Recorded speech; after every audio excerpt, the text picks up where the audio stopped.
ಎಲ್ಲೇ ಹೋಗಲಿ ನಾನು ನೋಡಿದಾಗ ಎಲ್ರಿಗೂ ಗೊತ್ತು, ಕರ್ನಾಟಕಕ್ಕೂ ಗೊತ್ತು, ನಾ ಮೆಚ್ಚಿದ ಹುಡುಗ ಪಾಪ ಎಲ್ಲಿದೆಯೋ ಅನ್ನೋದು. ಅವರ ಹಾಡಿನ ಪ್ರೋಗ್ರಾಮಲ್ಲಿ ನಾವು ಎಲ್ಲರೂ ಕೂತಿದ್ದಾಗ ಆಕಾಶ ದೀಪವು ನೀನು ಕಂದ ಬಾಪ ಅನ್ನೋದು.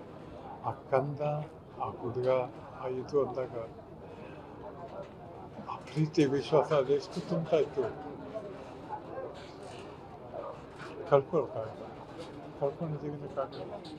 ಯಾಕಂದರೆ ಪ್ರತಿ ಕ್ಷಣ ಜ್ಞಾಪಕ ಬರ್ತಾ ಇರುತ್ತೆ. ಒಂದಂತೂ ನಿಜ,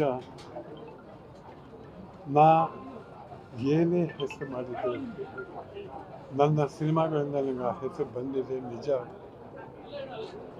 ನನಗೇನು ಟೈಟ್ಲ್ ಕೊಟ್ಟಿದ್ದಾರೋ ಜನ, ಆ ಟೈಟ್ಲಿಗೆ ಅಮ್ಮ ಬಾಲು ಇಬ್ಬರು ಕರ್ರು ಆಗ್ತಾರೆ. ಅವ್ರ ಹಾಡಿಗೆ ನಾನು ಆ್ಯಕ್ಟೇ ಮಾಡಬೇಕಾಗಿರಲಿಲ್ಲ.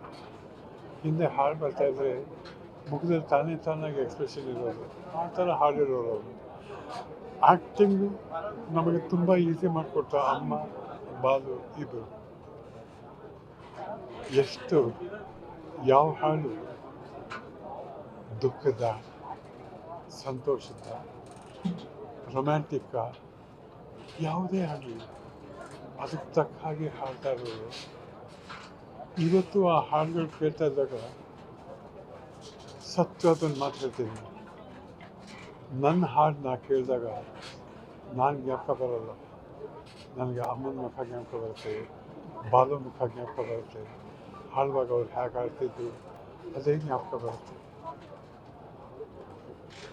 ಅಮ್ಮ ಮೈಸೂರಿಗೆ ಬಂದಿದ್ದಾರೆ, ನೋಡಬೇಕಾಗುತ್ತಲ್ಲ ಕಂದ ಅಂತ ನನಗೆ ಫೋನ್ ಮಾಡಿದಾಗ ಆದಷ್ಟು ಬೇಗ ಬರ್ತೀನಮ್ಮ ಅಂತ ಹೇಳಿದೆ.